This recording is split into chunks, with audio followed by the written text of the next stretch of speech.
But yeah, it it's available if you have access to Adult Swim or Max right now. So give it a watch. Yeah, cool. At the very least, it won't be a disaster. Oh, ha, ha, ha. Yes. Yeah. Yeah. So You're my my favorite co-host, so I'll let you talk uninterrupted. He said, interrupting him. yes. What ha ha ha. What a story, DB. Uh, yeah. So I finally got around to watching the Disaster Artist, which is of course about the making of the best worst movie ever made, The Room. Um, and of course it's starring and directed by James Franco, who plays Tommy Wiseau. His brother Dave is playing Greg, who in The Room he's Mark, um, and it's basically like uh, the first part of the movie is showing how they met, which I don't know how much of of course, I haven't read the book. I'm probably going to listen to the audio version of it at some point. Um, but it shows them meeting in an acting class, and and Wiseau kind of strikes me as like the really the friend who's the bad influence. Yes. He's just like he's a bad influence on on this person, on you, but for some reason you just like you can't help but like him, even though he's just like he's eccentric, he's a liar, he's he just but for some reason Greg just gravitates to Tommy, and then they end up they end up going to LA to try to get into acting, and of course they struggle with it because they're not really good actors. At least Tommy isn't. At least Tommy isn't, yeah, because he he can't seem to shake that European accent, which he says is a New Orleans accent. uh, but then they just both of them decide, okay, well, let's just make our own movie, and then Wiseau writes the script for The Room, and tells Greg, oh well, I want you to play Mark, and um, the, the rest of the movie is just like the absolute excrement show of them trying to make this movie, and it's just like they like the first scene they show them filming, they're in the filming in the alley, but they build the alley, and then Seth Rogen, who's like I think he's like the assistant director or whatever, first AD, he's like, well, why don't we just film it out in the alley? It's like, no, because this is real Hollywood's movie. Yeah, they had like badly CGI in a sky after the fact. Yeah, because they got the green screen, and yeah, they had the whole reason they filmed in that studio, and I remember you telling me about this, and it's in the movie, that they go to this camera place because they're Oh yeah. they want to buy, they rent their cameras, and they're like, okay, well, we charge this, our rental fees are pretty reasonable, and why is it? No, we buy the cameras. Buying, like, what? Like, do you want to do it on film, or do you want to do it in on digital or HD? Like, oh, we do both. Like, what? Yeah, it's like he pointlessly wasted money buying things you're supposed to rent because they have a limited like technical lifespan, dummy. Yeah. But then the camera guy and people were like, "Oh yeah, we'll sell it to you actually at a discount if you film the movie at our studio." And like, "Oh, okay." So and then and what kills me too is the famous, "Oh hi Mark." They filmed that scene. It was like 68 takes because he could never remember the line. You wrote the script, Tommy. How could you not remember the line? Now here's the crazy thing for you. Yeah. Um, so first off, a little minor fact that I forget if I picked it up there or elsewhere, but because they were filming simultaneously on two cameras that were right next to each other, Yeah. It made it the easiest 3D conversion ever when that was a thing. Yeah.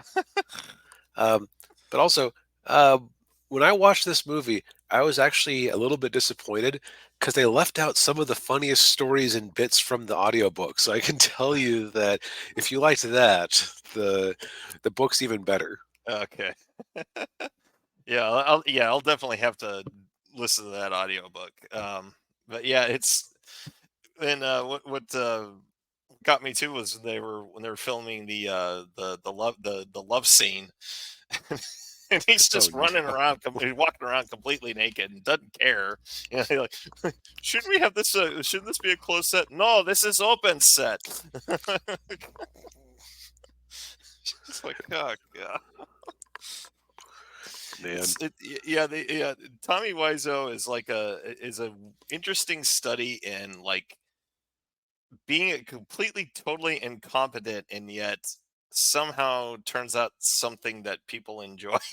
Like just like Well, sometime I feel like I need to watch one of his other movies that he's made since then, because the trouble with him is that now he's in on the joke. yeah. Like he'll know, because like where this is great, and where like most of the movies for Mystery Science Theater were great, is that it's completely like it's a good faith attempt that just completely botches itself. Yeah. Like when people try to make a bad movie on purpose, it usually doesn't work just because they're like too ironic about it, detached about it. Right. Yeah. Yeah, I heard that about Samurai Cop too. Like it was a little it was too self-aware. Yeah. As opposed to Samurai Cop 1. Yeah. You know what's hilarious about Samurai Cop? Yeah. The people over at Sega, I think it was Sega of Japan, Mhm. they were obsessed with this thing. Like, they kept wanting to make a video game out of it, get the license. But I think the American side kept telling them, no, it was only popular in Japan, and nobody here liked it. It's a worthless license. Yeah. Uh, as I recall that story from the Console Wars book. Oh, yeah.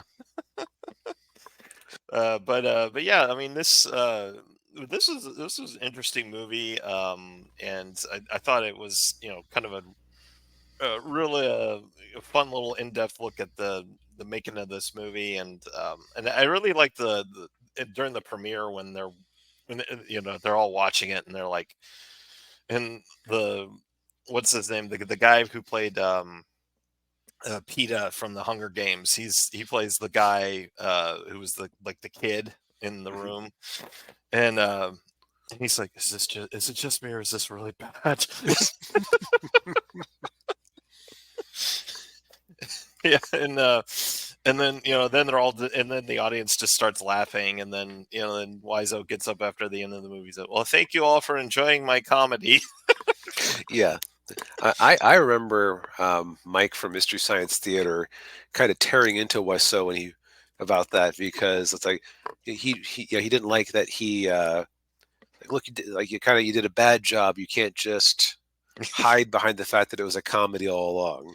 Yeah, yeah, and the just the one woman who has she has breast cancer, and then in the movie they're like, it's just this never comes up again. It's never mentioned. I would almost believe in the context of that movie that she was just making it up for attention from her daughter. Oh yeah. Now, mind you, this is me putting more thought into it than Tommy Wiseau did. Yeah. Like just from watching the movie a couple of times and what I got from the Disaster Artist movie and book, Yeah. it's like it's a very heavily autobiographical story, and so you wonder if that detail ended up in there just because like the whatever woman wronged him and damaged him in his past Mm. uh, had that detail in her life. Oh, probably. Yeah. Like it's not Yeah. impossible. Yeah. Probably. Oh, yeah.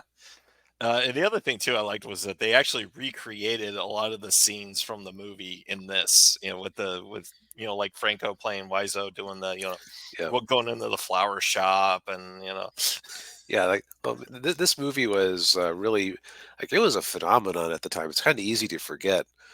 Yeah.